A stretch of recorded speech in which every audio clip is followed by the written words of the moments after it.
So I think about 15 years ago in England, there was a great scandal in the National Health Service, and it concerned the Mid Staffordshire Health Trust, which had been run very efficiently from a financial point of view and was making millions of pounds in profits. And the purpose of this was so that they would be able to achieve foundation status.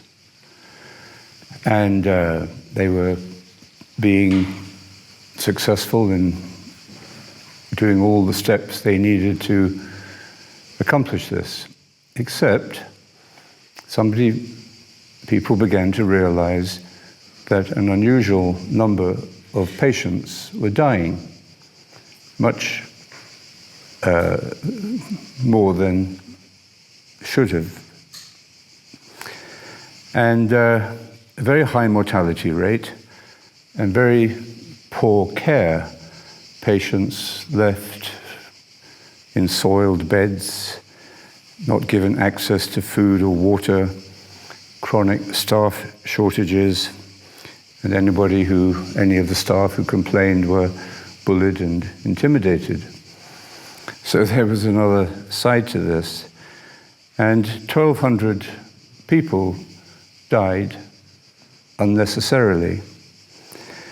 There was a 3-year inquiry, and no one was found responsible.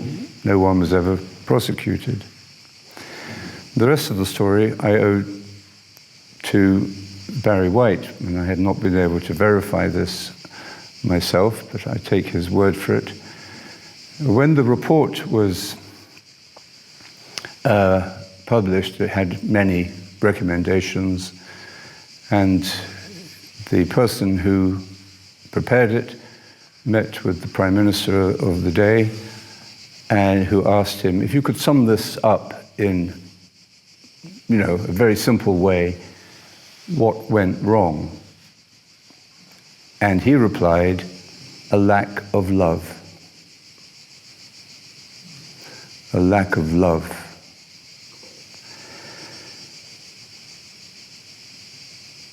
So as we look around the world, as we read the news every day, and we see a multiple crash taking place, a crash of social institutions, the environment, of course, and the economy, and even very basic ideas about decent leadership, honesty in public life, and some very serious exposures of injustices, inherent, built-in structural injustices, and so on. So we know that we are living in traumatic times. And we're all, if you're living in a traumatic time, even if for the time being we haven't been too badly affected by it ourselves, then we will inevitably begin to feel the trauma. And what is a trauma? A trauma, as Giovanni would be able to describe better, a trauma is when we are shocked, physically or psychologically, in a way that is overwhelming, and we cannot cope with it because we can't process it, we can't understand it, it's just too much. And especially for children, of course, it becomes a lifelong issue. So we're all affected by this, and we're all waiting to see what will happen. And some of us, I think, or many people, are also asking, what can we do? This was something that we see in the Gospel when John the Baptist went out into the desert, and it was a traumatic time in Palestine at that period.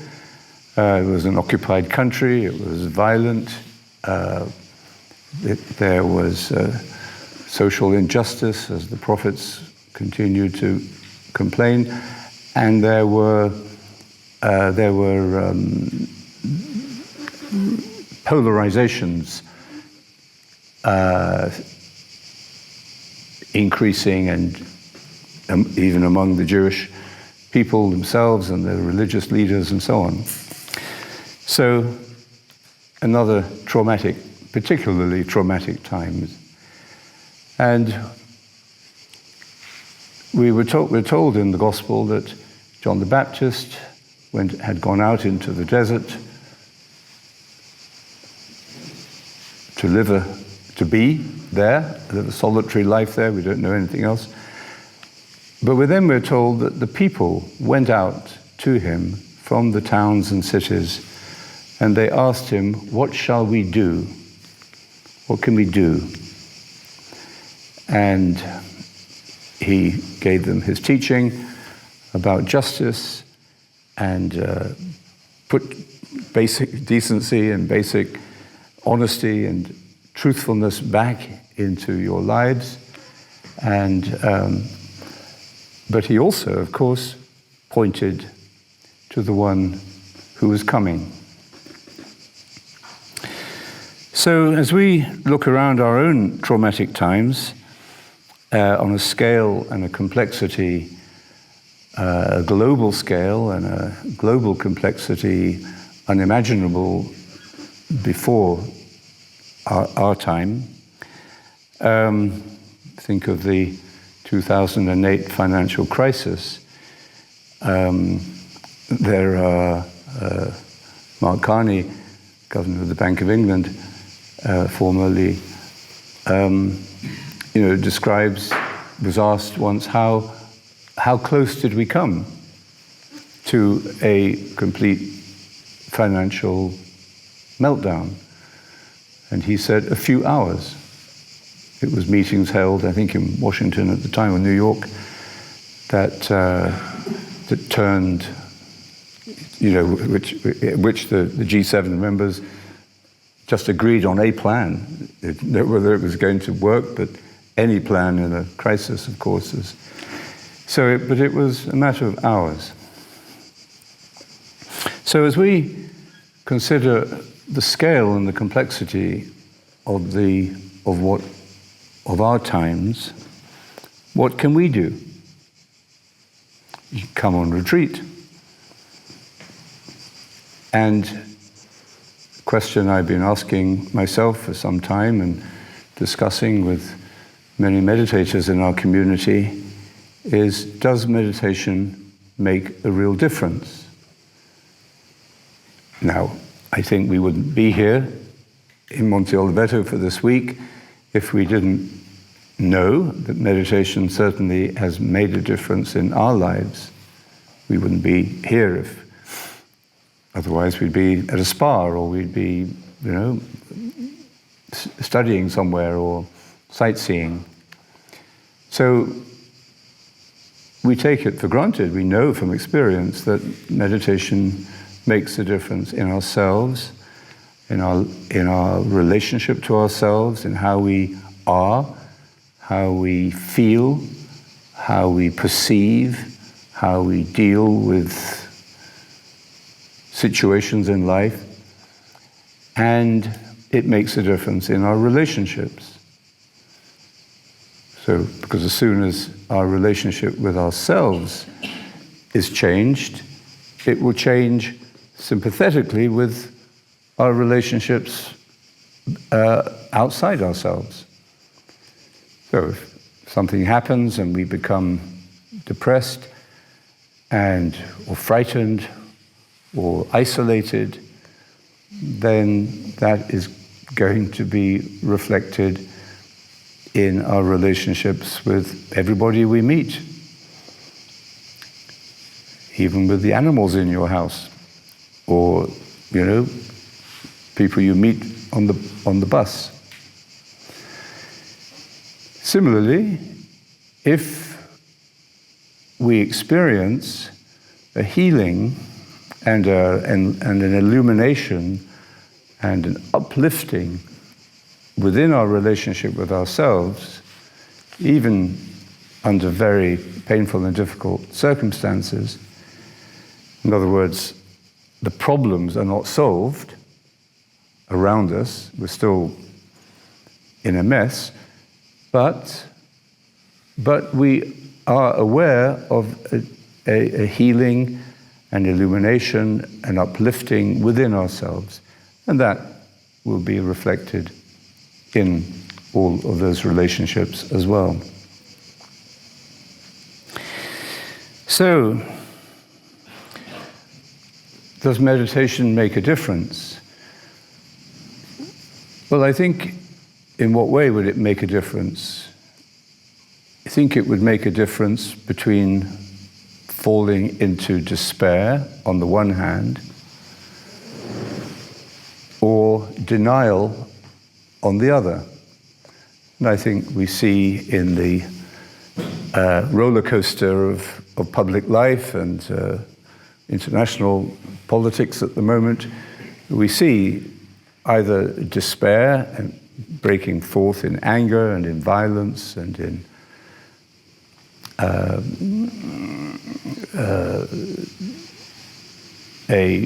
an attack upon social institutions and leaders and authority, invasion of the Capitol building and so on. So on the one hand, you get this despair spilling over into anger, and we can recognize that at the individual, personal level as well, probably. Or we see a massive denial of reality, because there's nothing we can do. Because there's nothing we can do, why worry about it? Why not just eat, drink, and be merry, and live on credit? And don't take any long-term decisions. So, does meditation make a difference in allowing us to avoid that option of despair or denial and all that that means? Or, on the one hand, and on the other hand, does it help us to opt for hope and to live with uncertainty without despair, without being traumatized by fear?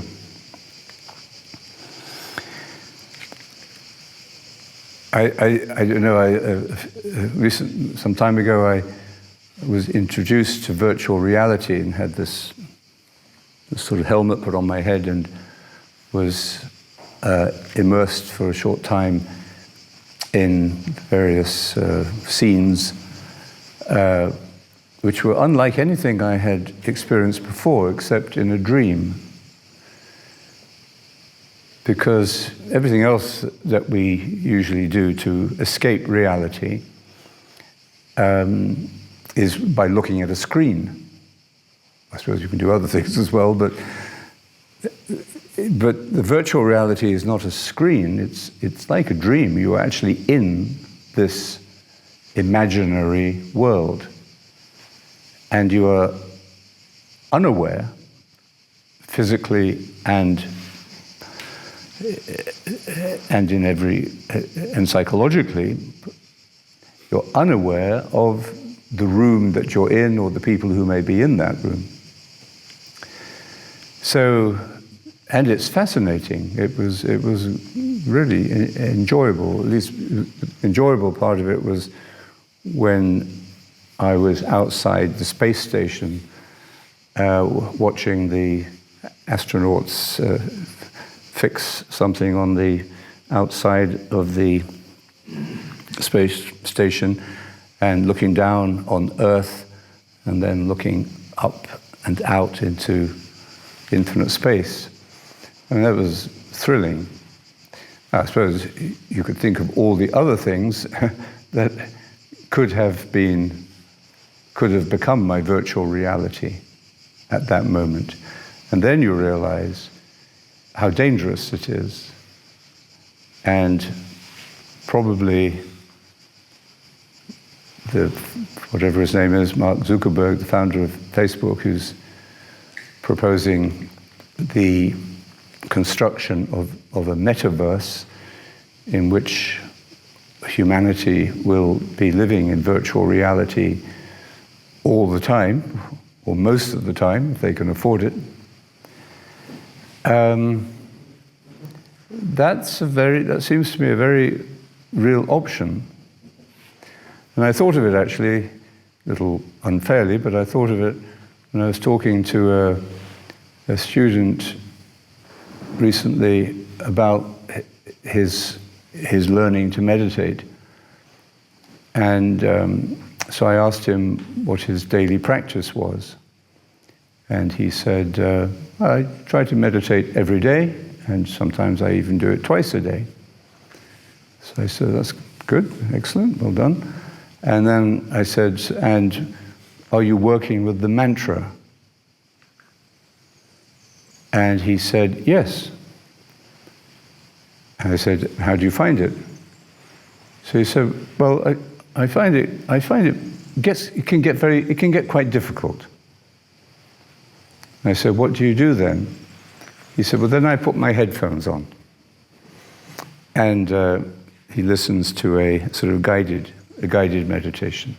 He said, that's easier. And so he hadn't got it, but we talked about it. And I thought, well, I said, this is an opportunity for you to learn. And you can obviously choose yourself how you meditate, but and I explained why it was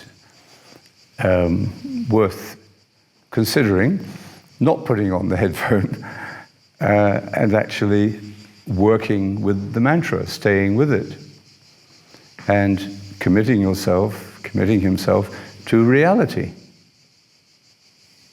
And that the mantra is a way of being real and not escaping into denial or, of course, despair. So I wasn't sure how he would respond to that,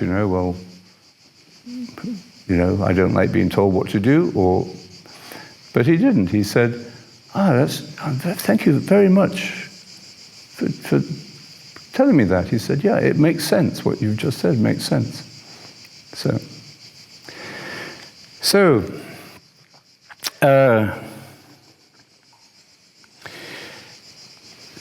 So what if these traumatic times that we're living in, and we don't want to deny, and we don't want to despair about them, we don't want to be traumatized,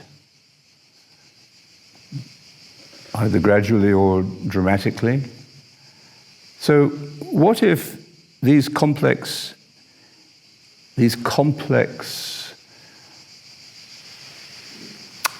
problems, first of all, were not just problems, but could be also interpreted as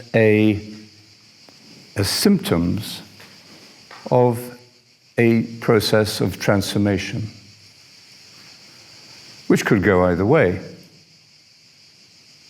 Just like in the Mid Staffordshire Health Trust, the way they were handling especially emergency patients in the hospital, the treatment that could have gone either way. Tragically, in many cases, it went a fatal way for those unhappy patients who were taken into that well-run hospital. So it could go either way. We don't know. And of course, we don't like not knowing.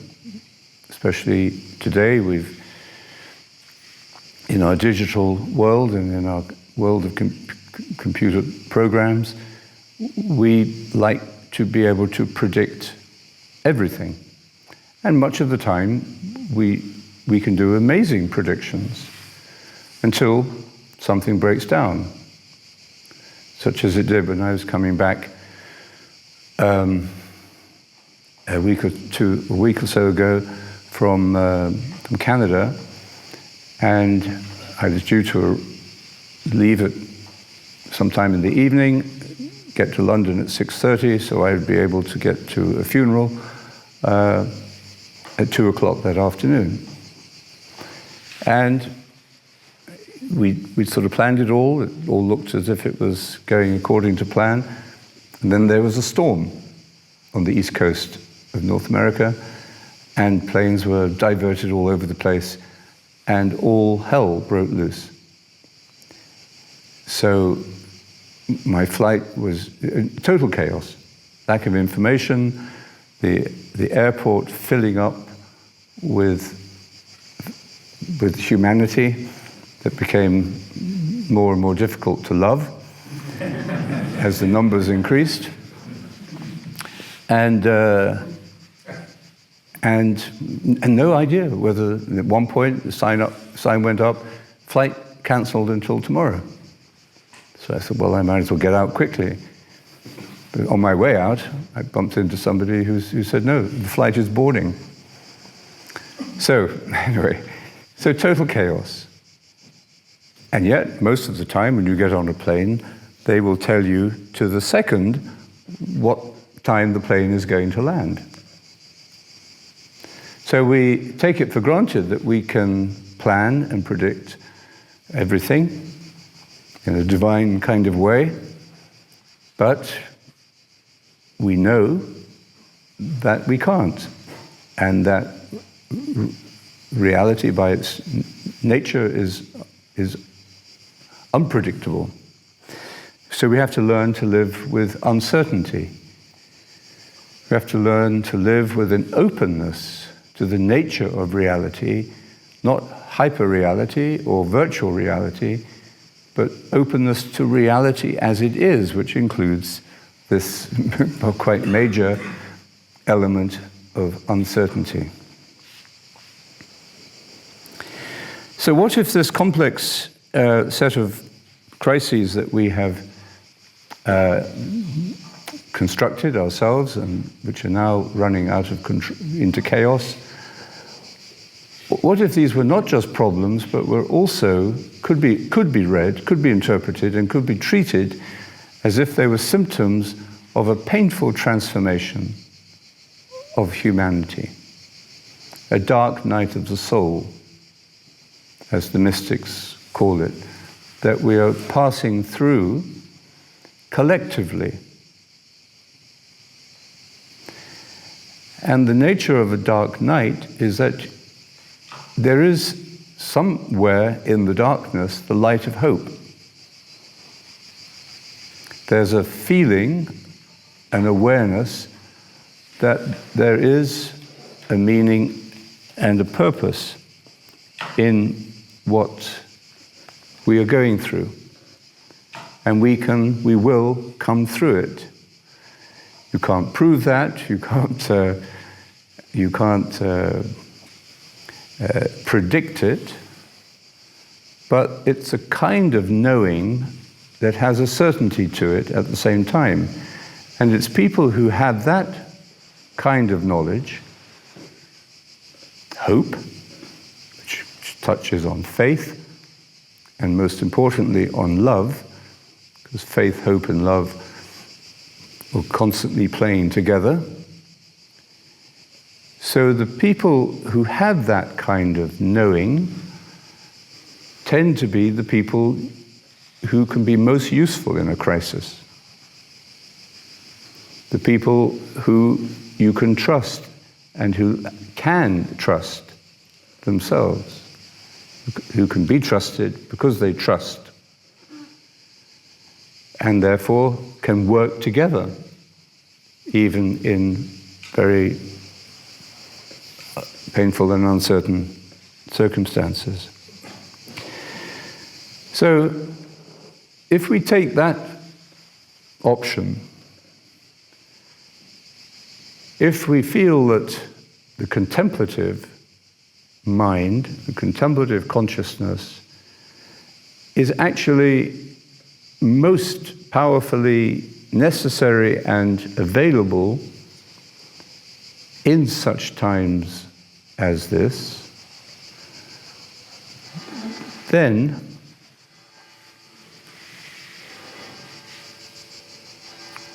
we inevitably begin to see the meaning or some sense of meaning in what we are going through. And meaning doesn't mean an explanation or a prediction or a definition or an answer even. What is the meaning of life? It's an unanswerable question in those terms. But meaning means a felt, known connection. The more connected we feel, the more we are aware that we are interconnected,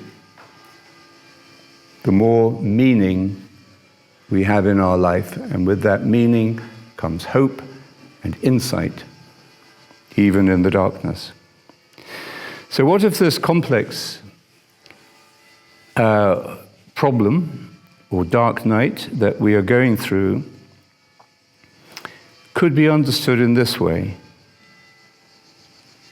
And in fact, just looking at how interconnected these major problems are, health, COVID, we've just been through, taught us that we are one human family.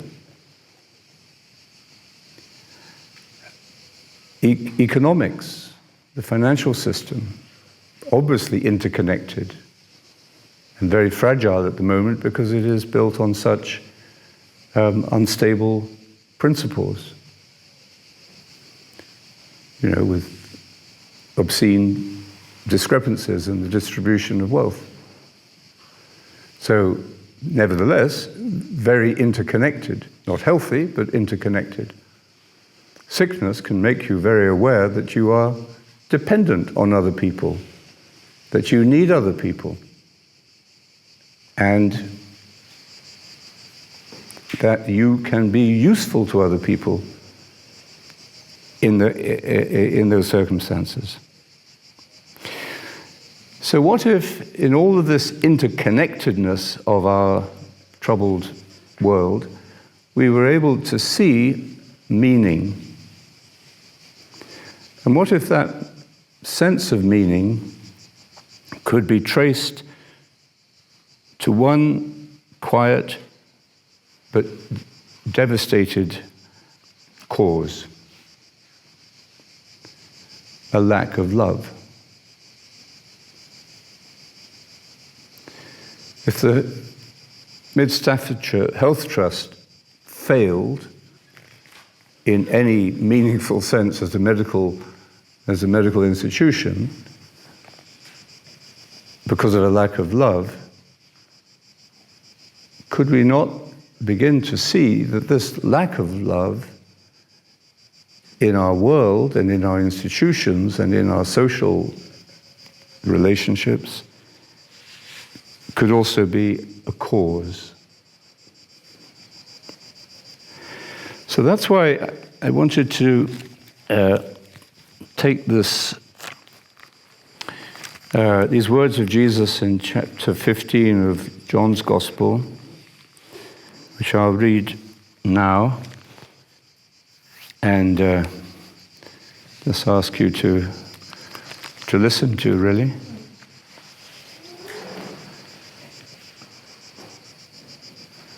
This is in the farewell discourses, the last teachings he gave at the Last Supper. I am the real vine, and my Father is the gardener. Every barren branch of mine he cuts away, and every fruiting branch he cleans to make it more fruitful still. You have already been cleansed by the word that I spoke to you. Dwell in me, as I in you. No branch can bear fruit by itself, but only if it remains united with the vine. No more can you bear fruit unless you remain united with me. I am the vine, and you the branches. Whoever dwells in me, as I dwell in them, bears much fruit. For apart from me, you can do nothing. If you dwell in me, and my words dwell in you, ask what you will, and you shall have it. This is my Father's glory, that you bear fruit in plenty, and so be my disciples. As the Father has loved me, so I have loved you. Dwell in my love. If you heed my commands, you will dwell in my love, as I have heeded my Father's commands and dwell in his love.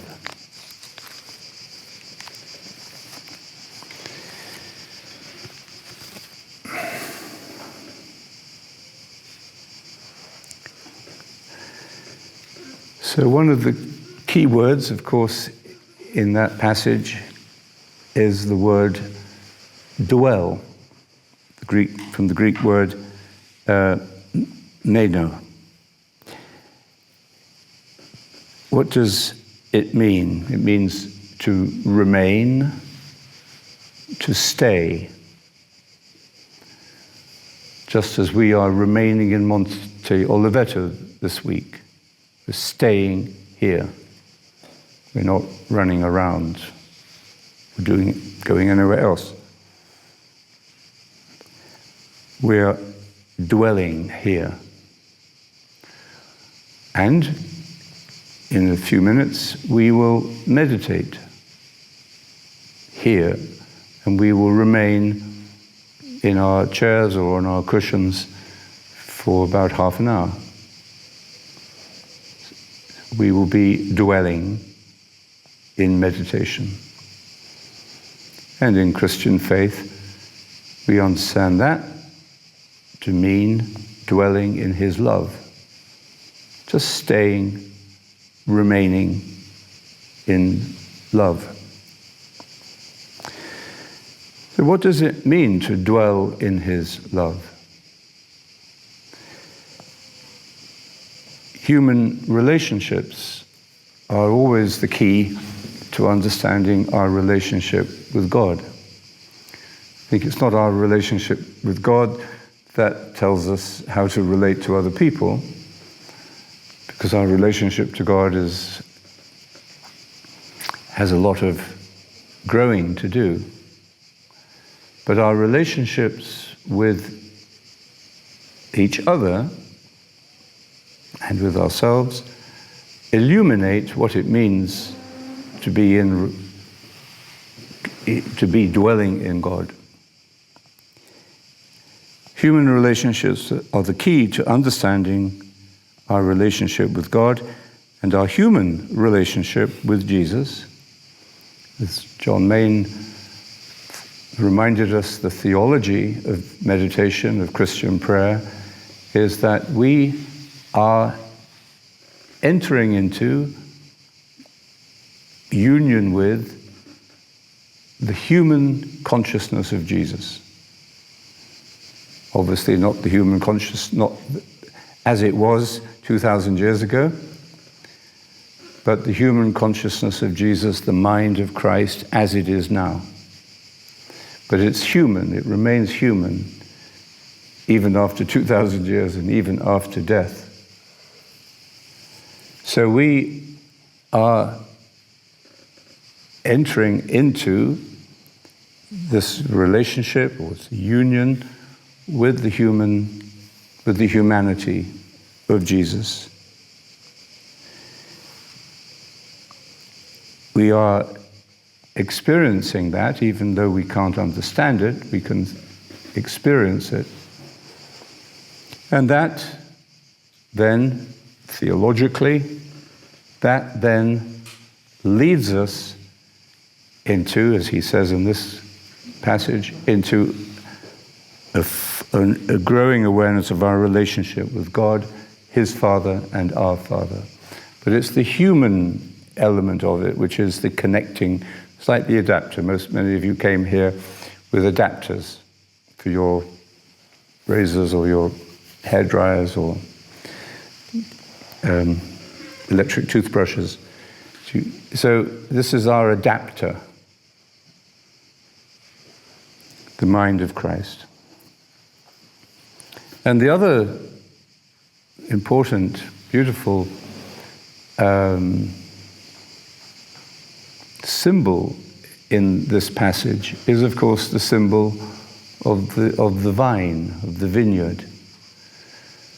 Well, you don't have to go very far in Italy, or if you were driving through France, as I was, to see vineyards all over the place now coming into their glory and waiting for the harvest in a couple of months, I suppose.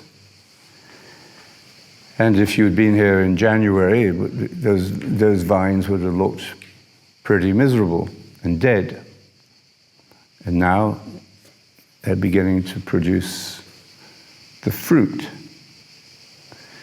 So Jesus would have been walking around, as we saw in the gospel today, and there would have been vines and vineyards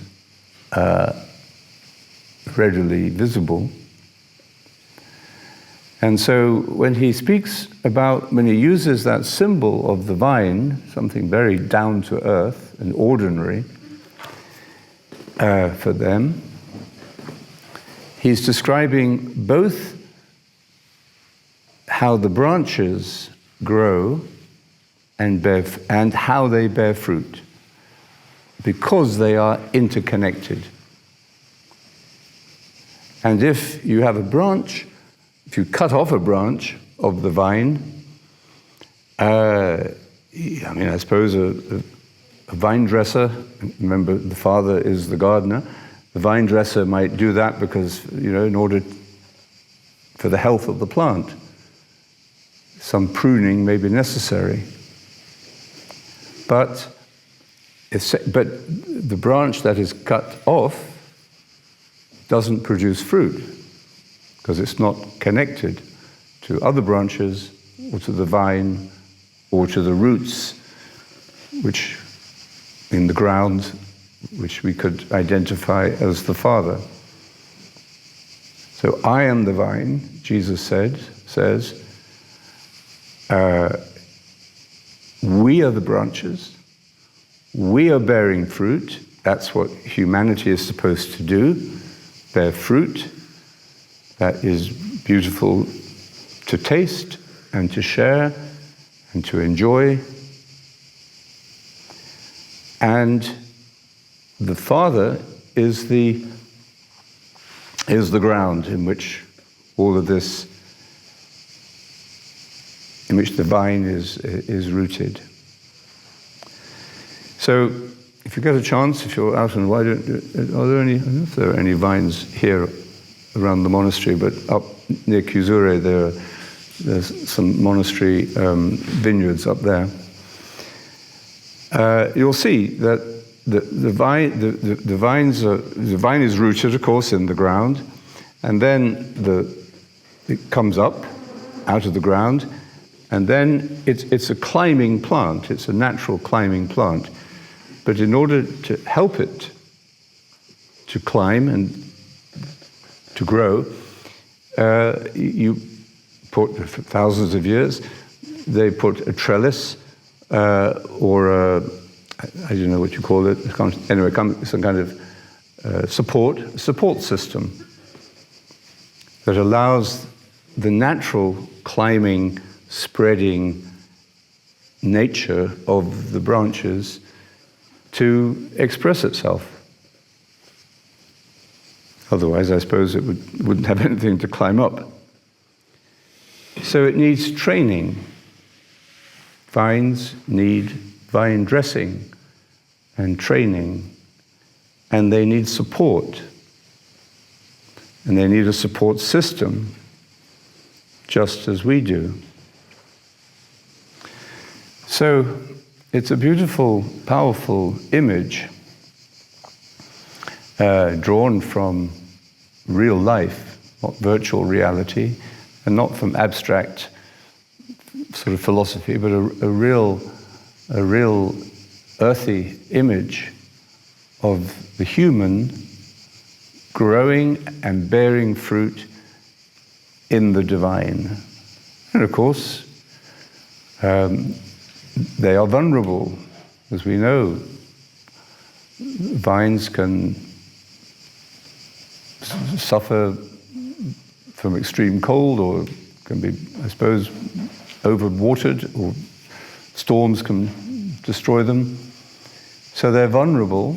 Nevertheless, as we are vulnerable, nevertheless, the growth process itself is something to be trusted, and it contains its own wisdom. There's a great science and wisdom about growing vines.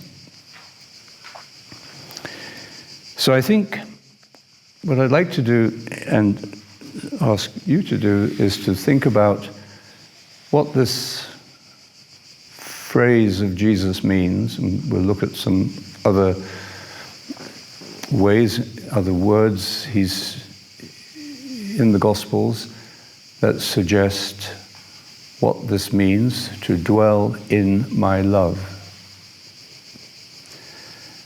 And it seems to me, give us some insight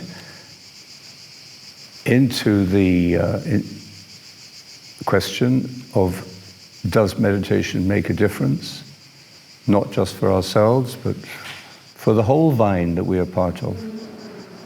Not just for the little bit of the vine that we are, or the bunch of grapes that we are, but for the whole vine spreading all the way across the field, the whole of humanity.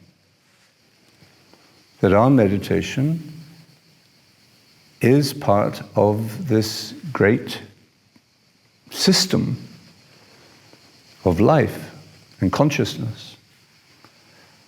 And there may be some serious pests and diseases at work in that system at the moment. But also, we can trust the wisdom of how to make vines healthy and bear fruit and deal with their sicknesses. And this might be the evolutionary moment where humanity begins to realize the importance of contemplation and the need to recognize contemplation as a central and foundational dimension, experience, and value in every aspect of life. In medicine, otherwise you end up with Mid Staffordshire health trusts. In medicine, in business, otherwise you end up with obscenely exploitative corporations. In the environment, with which we have lost a contemplative relationship. We must have lost it collectively, otherwise we wouldn't fail to see its beauty and its delight and the need for us to reverence it and feel connected to it, which we clearly have done. So maybe this process of just dwelling in his love, as we do in meditation, and as we teach others to do, as we teach children to do, that this is something we can do. And we do, unaware, of course, of how it, and uncertain even, of how valuable it may be for us to do. So that's why I sort of chose this, or this verse has been in my mind for a long time. Dwell in my love, what does that mean? How does it relate to what we do in meditation? And it raises, important questions if we give it our attention. What does it mean to remain, to stay, to be? And similarly, what is love? What understanding of love, what kind of love is Jesus describing here as my love? So, and as with the vine image, I think it also makes us reflect, and I'll try and share some thoughts and for us to consider about that. How do we train it? How do we train ourselves? How do we live our lives with this model, with this picture, with this understanding of its meaning, beautifully expressed in that symbol of the vine? But how do we train ourselves to live in harmony with that? And how do we embrace that training, not as an indulgence, but as a natural and beautiful gift, actually? Good. We'll say by the bell. That's it. So feel free also to share any comments or write any comments. We'll have some time in the afternoons when we have Mass in the following days. We'll have a time of satsang where we have some conversation. But if you'd like to write any comments or questions and put them in the box in the meditation room upstairs, I'd be happy to try and address it.